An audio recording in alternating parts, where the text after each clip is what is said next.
Πόσο συχνά συναντάς ανθρώπους που κρατούν το λόγο τους, που κάνουν ό,τι και όσα λένε? Όχι συχνά. Γι' αυτό μην κατηγορείς τον εαυτό σου αν κάποιες φορές δεν τηρείς το απόλυτο της υποσχέσης σου και αν κάποιες άλλες ξεστρατίζεις για λίγο από την πορεία σου και τα σχέδιά σου. Ο άνθρωπος έχει πράγματι τεράστιες δυνατότητες, αλλά έχει βεβαίως και τις αδυναμίες του. Όλοι μας το ξέρουμε. Και το να μην κάνει κάποιος όλα όσα λέει δεν είναι πρωτάκουστο, ούτε μονάχα ελληνικό φαινόμενο. Έχοντας πει τα πιο πάνω, οφείλω να τονίσω ότι κυριολεκτικά θαυμάζω τους ανθρώπους που λένε λίγα και κάνουν πολλά. Ή τουλάχιστον αυτά που υπόσχονται. Σπάνιο πράγμα θα μου πεις, σε μια κοινωνία που πάσχει από λογοδιάρεια, που σπάνια ακούει και ακόμη σπανιότερα πράττει. Γι' αυτόν όμως ακριβώς τον λόγο αξίζει και να γνωρίσεις τέτοια άτομα, να τα πλησιάσεις περισσότερο και να μάθεις από αυτά. Μία από τις σοφότερες κινήσεις που μπορεί και πρέπει να κάνει κάποιος που θέλει να προκόψει είναι να διδαχθεί από ανθρώπους που έχουν ήδη πετύχει, από ανθρώπους που έχουν ήδη περπατήσει την διαδρομή. Αν θες να ξέρεις για το πώς είναι ο δρόμος μπροστά σου, ρώτα αυτούς που επιστρέφουν, λέει μία αρχαία κινέζικη παροιμία. Και μπορεί η επιτυχία για τον καθένα να είναι διαφορετική, οι στρατηγικές επίτευξής της όμως παραμένουν για όλους οι ίδιες. Το να βρεθεί κάποιος να σου πει τα μυστικά, να σου δείξει τα κρυφά μονοπάτια και το πώς να αποφύγεις τις κακοτοπιές είναι σκέτη ευλογία. Και είναι τύχη μεγάλη το να σε βοηθήσει κάποιος να βγάλεις τα ταλέντα σου, που σίγουρα διαθέτεις, το να βρεις το πάθος σου και να το κάνεις τρόπο ζωής. Όλα τα σπουδαία μυαλά είχαν σπουδαίους μέντορες, δασκάλους, πρότυπα. Όλοι τους ανεξαιρέτως πάτησαν πάνω στους ώμους κάποιων προγενέστερων γιγάντων. Ο Πλάτωνας, για παράδειγμα, έμαθε από τον Σωκράτη, ο Αριστοτέλης από τον Πλάτωνα και ο Μέγας Αλέξανδρος από τον Αριστοτέλη. Πάψε λοιπόν να βολοδερνείς μόνος σου και προπάντων μην αφήνεις το χρόνο να ξεμακραίνει και εσύ να μένεις πίσω, κολλημένος στο βατήρα της εκκίνησης. Τη ζωή σου μπορεί να τη χρωστάς στους γονείς σου, αλλά το τι θα κάνεις με αυτή, το πόσα θα πετύχεις και η ίδια σου η ευτυχία εξαρτώνται αποκλειστικά από σένα, από το τι θα μάθεις και το τι θα πράξεις. Βεβαίως, είναι γνωστό ότι ανάμεσα στα λόγια και στις πράξεις υπάρχει τεράστια απόσταση και μεγάλη δυσκολία. Τα λόγια ξεστομίζονται εύκολα, αλλά οι στόχοι κατακτώνται με κόπο, με πόνο και υδρότα. Γι' αυτό και χρειάζεσαι μία μέθοδο, ένα σύστημα απλό, εύκολο όσο γίνεται και κατανοητό. Να ξέρεις από πού να αρχίσεις, πού να πας και ποια διαδοχικά βήματα να ακολουθήσεις. Εδώ και χρόνια χρησιμοποιώ μεθόδους που έμαθα μελετώντας τους αρχαίους και σπουδάζοντας δίπλα σε σύγχρονους μέντορες και ηγέτες. Όσες φορές κατάφερα να ακολουθήσω έστω και μέρος αυτών, είδα τη ζωή μου να απογειώνεται, να αποκτά αξία και σημασία. Έχοντας βιώσει αυτές τις διδασκαλίες και έχοντας ο ίδιος δει απτά αποτελέσματα, είμαι στη διάθεσή σου, αν το θες βεβαίως, να μοιραστώ μαζί σου αυτές τις τεχνικές. Όμως, για να δούμε πρώτα κάτι. Γιατί η πλειοψηφία των ανθρώπων μένει αιωνίως στα λόγια? Γιατί δεν ξεκινά ποτέ την κούρσα? Τι τους κρατά κολλημένους στο βατήρα? Σύμφωνα με μία πρόσφατη έρευνα του Πανεπιστημίου του Στάνφορντ, 5 είναι οι κύριες αιτίες για τις οποίες οι άνθρωποι δεν πραγματοποιούν τα όνειρά τους. Η πρώτη αιτία έχει να κάνει με τον φόβο της αποτυχίας. Και μόνο στη σκέψη ότι μπορεί και να μην τα καταφέρει, ο άνθρωπος γίνεται αναποφάσιστος, άνευρος και απρόθυμος να δοκιμάσει ακόμη και το πρώτο βήμα. Η δεύτερη αιτία έχει σχέση με την είσοδο στη ζώνη του αγνώστου. Ο άνθρωπος από ένστικτο φοβάται κάθε τι νέο, ξένο, μη οικείο. Τρίτη αιτία είναι οι ενεργειακές και οικονομικές απαιτήσεις ενός νέου εγχειρήματος. Τέταρτη είναι το τι θα πούν οι άλλοι. Τι θα πούν οι φίλοι και οι γνωστοί. Δυστυχώς, πολλοί συνανθρωποί μας δεν δοκιμάζουν κάτι διαφορετικό, φοβούμενοι την κριτική των άλλων. Και τέλος, είναι ο φόβος ότι η αλλαγή θα μας αλλοιώσει, θα μας αποξενώσει και θα μας αποκόψει πλήρως από την μέχρι τώρα ζωή μας. Δεν ξέρω αν διαφωνείς, αλλά πιστεύω ότι η έρευνα αγγίζει την πραγματικότητα και πιθανότατα μας καίει και μας τσούζει. Και μάλλον θα συμφωνείς και εσύ ότι υπάρχουν και πολλές περιπτώσεις που δεν ξέρουμε καλά και οι ίδιοι τι είναι αυτό που μας ενοχλεί και μας εμποδίζει. Το εμπόδιο φαίνεται να είναι αόρατο και να δράσει το υποσυνείδητο. Και εμείς ψάχνουμε να βρούμε 1002 πιθανές και απίθανες δικαιολογίες γιατί λέει δεν κάνουμε το ένα ή το άλλο. Και έτσι προτιμάμε να μιλάμε, να χασκογελάμε και να αστειευόμαστε παρά να τρέχουμε στην κούρσα της ζωής. Και αναλωνόμαστε θαυμάζοντας ή κριτικάροντας αυτά που κάνουν κάποιοι άλλοι, αλλά ουδέποτε τολμάμε να κατέβουμε στο γήπεδο οι ίδιοι. Γιατί προφανώς δεν θέλουμε να εκτεθούμε, να ρισκάρουμε και να χάσουμε τη σιγουριά της εξέδρας. Και έτσι παραμένουμε καρφωμένοι στα ίδια και στα ίδια, αγκυροβολημένοι αιωνίως στο ίδιο λιμάνι. Και βεβαίως μελαγχολούμε. Μελαγχολούμε βλέποντας τα άλλα καράβια να αλλαργεύουν στο πέλαγος, γιατί βαθιά μέσα μας το γνωρίζουμε, ότι αυτά τουλάχιστον έχουν και κάποιες πιθανότητες να βρουν μια νέα χώρα. Τα καράβια είναι για να διασχίζουν τις θάλασσες και όχι για να σαπίζουν στα μουράγια. Και θα είμαι απολύτως ειλικρινής μαζί σας.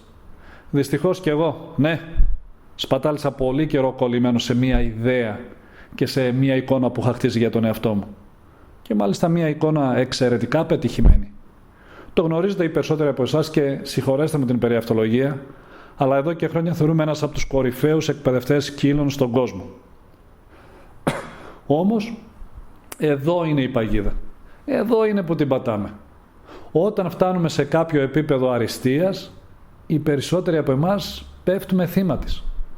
Βολευόμαστε, γινόμαστε σκλάβοι και δέσμοι αυτής της επιτυχίας και σταματάμε να προοδεύουμε. Σταματάμε να αναπτυσσόμαστε. Θα έχετε όλες ακούσει το γνωστό «Ο εχθρός του καλού είναι το...» Λάθος. Ο εχθρός του καλύτερου είναι το καλό. Είναι κάποιο επίπεδο που φτάσαμε με τον ένα ή τον άλλο τρόπο και στρογγυλοκαθίσαμε. Φωλιάσαμε και δεν θέλουμε να ξεκουνηθούμε με τίποτα. Και λέμε στον εαυτό μας «Πού να τρέχεις τώρα, καλά είσαι και εδώ, δεν σου λείπει και κάτι». Και έτσι χάνουμε τα σπουδαία για τα μέτρια ή για τα απλώς καλά. Η ζωή όμως είναι κίνηση. Ζωή χωρίς κίνηση σημαίνει θάνατος και πρόωρος μαρασμός. Αρνούμενοι να δράσουμε, στερούμε από τους άλλους, αλλά και τον εαυτό μας, τα δώρα που μας χάρισε ο Θεός. Ήρθε ο καιρός να αφήσουμε το βατήρα, να βγούμε στις ανοιχτές θάλασσες και να απολαύσουμε το ταξίδι της ζωής. Γιατί μόνο τότε βιώνουμε την πληρότητα και την εκπλήρωση της αποστολής μας. Ήρθε ο καιρός να αφήσουμε τα λόγια και να σηκώσουμε τα μανίκια. Να δράξουμε τη ζωή από τα κέρατα και να εξαντλήσουμε τις δυνατότητες και όλο μας το ταλέντο. Η ζωή αποκτά χρώμα και ουσία μόνο όταν τη ζεις με πάθος, ενέργεια και αλλαγές. Αλλά όπως προείπαμε, το πέρασμα από τα λόγια στις πράξεις δεν είναι και τόσο εύκολο. Το αντίθετο μάλιστα. Αλλά αν θέλουμε να γευτούμε όλους τους καρπούς της ζωής, θα πρέπει να βρούμε έναν τρόπο. Δεν γίνεται αλλιώς. Αλλά δυστυχώς, οι περισσότεροι από εμάς δεν έχουμε τη δύναμη, το κουράγιο ή και τα μέσα για να το πράξουμε. Κάποιοι άλλοι δεν ξέρουν από πού να αρχίσουν και πού να πάνε. Πολλοί δε περισσότεροι δεν έχουν ιδέα για το τι είναι ικανοί να πετύχουν. Γι' αυτό και επέτρεψέ μου να σου προτείνω αυτό που βοήθησε και εμένα να ξεκολλήσω. Βρες κάποιον που έχει ήδη πετύχει σε αυτό που θέλεις. Ζήτα του βοήθεια, συνεργαστείτε. Βρες κάποιον που μπορεί να σε καθοδηγήσει, να σε εμπνεύσει, να σε στηρίξει.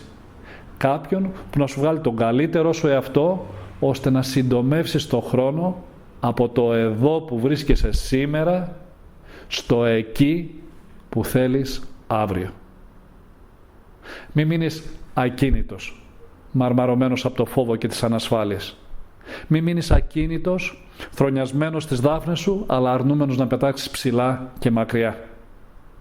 Βρες ένα μέντορα, σήμερα, και πέρασε από τα λόγια στις πράξεις. Γίνε το παράδειγμα για τους άλλους και ζήσε το όνειρό σου. Τώρα, καλοπροαίρετα, μπορεί και να σκεφτείς ότι αυτό κοστίζει. Και θα έχεις απόλυτο δίκιο. Πράγματι, η επιτυχία κοστίζει. Και το κόστος δεν είναι μόνο χρηματικό. Στοιχίζει σε κόπο, σε χρόνο, σε ψυχολογική πίεση. Θα πρέπει όμως να μάθεις να αντικρίζεις την πραγματικότητα. Όλοι μας θα πρέπει να το καταλάβουμε, ότι με το να μένουμε στα λόγια, προκοπή δεν θα δούμε. Η επιτυχία δεν προσφέρεται τζάμπα, αλλά το κόστος της ακινησίας είναι εξαιρετικά πιο υψηλό και επώδυνο. Και θα πρέπει επίσης να αντιληφθούμε ότι η ζωή δεν είναι μια κούρσα των 100 μέτρων, αλλά ένας ατελείωτος μαραθώνιος.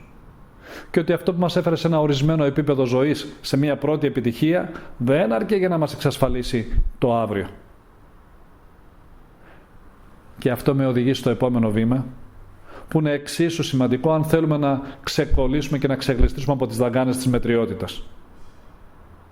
Θα πρέπει να αλλάξουμε συνήθειες και τρόπο σκέψης. Να καλωσορίζουμε τις αλλαγές και όχι να τις μαθόμαστε. Γιατί οι αλλαγές στη ζωή μας προκαλούνται από τις αλλαγές στον τρόπο σκέψης και από το πώς αυτές μετουσιώνονται σε πράξεις.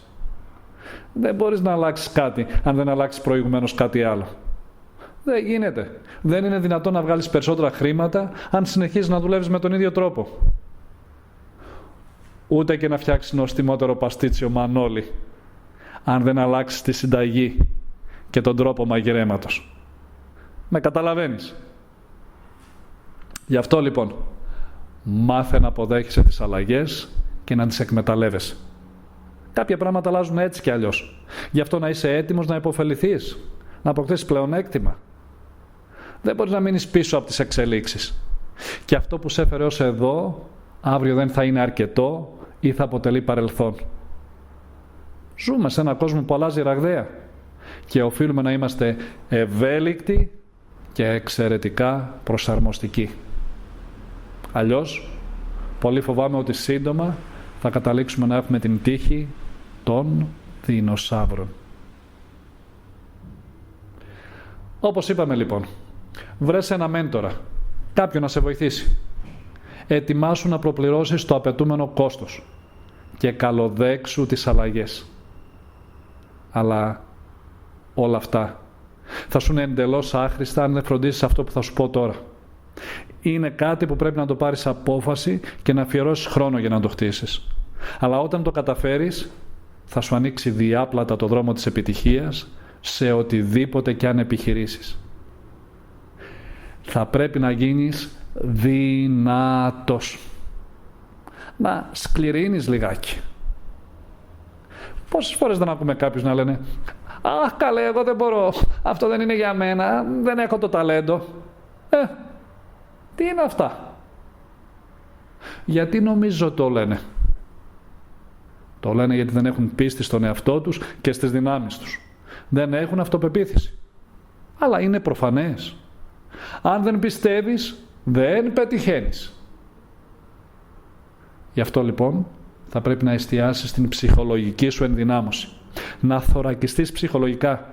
Να αποκτήσεις αντοχή στις επιθέσεις που σίγουρα θα δεχτείς από τους άλλους, αλλά και τον ίδιο τον εαυτό σου. Θα βρεθούν άνθρωποι που θα προσπαθήσουν να σε αποτρέψουν, να σε αποθαρρύνουν και να σε ακατέψουν κάθε προσπάθεια αλλαγής. Κάποιοι μπορεί και να το πράξουν γιατί νομίζουν ότι έτσι σε προστατεύουν. Από αγάπη. Για παράδειγμα, οι γονείς σου. Αλλά τις περισσότερες φορές συμβαίνει γιατί απλούστατα δεν θέλουν να ξεχωρίσεις. Δεν θέλουν να προκόψεις και να ξεφύγεις από τον δικό τους περιορισμένο κύκλο. Γιατί πιθανότατα αυτοί να φοβούνται περισσότερο και από σένα. Για σκέψου. Αν πετύχεις εσύ, τι δικαιολογία θα έχουν αυτοί για την δική τους μιζέρια?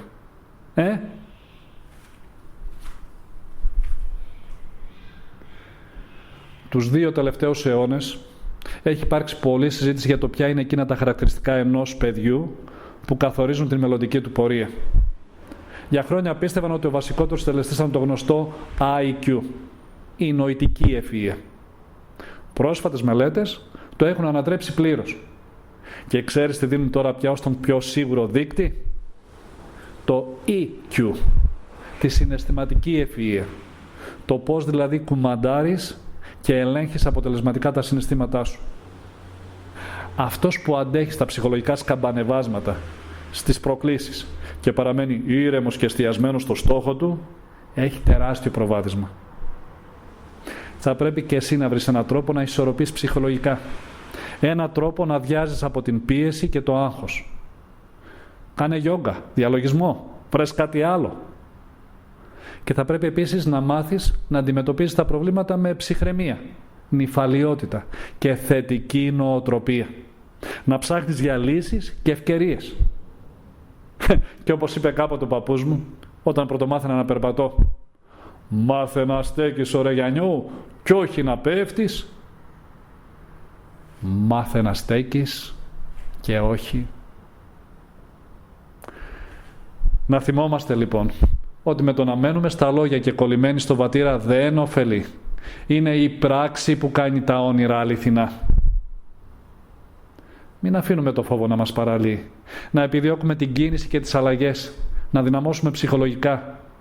Να κάνουμε τον εαυτό μας άτρωτο στην κριτική και στα αρνητικά συναισθήματα. Ο καθένας μας αξίζει και μπορεί να πετύχει πολλά. Αρκεί να δράσουμε. Να αφήσουμε τα λόγια και να πιάσουμε δουλειά.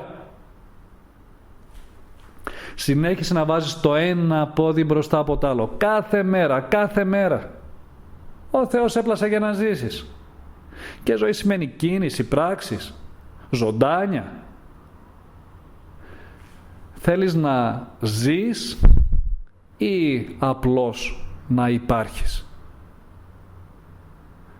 Και επειδή η απάντηση είναι προφανής, σήμερα, απόψε κιόλας, με το που θα πας στο σπίτι, γράψε κάτω 2 πράγματα που θα κάνεις αύριο πρωί-πρωί. Γράψε 2 πράγματα που θα ξεκινήσεις χωρίς αναβολή. Βρες ένα μέντορα, ζήτα βοήθεια, κάνε κάτι. Απλώς κάντο.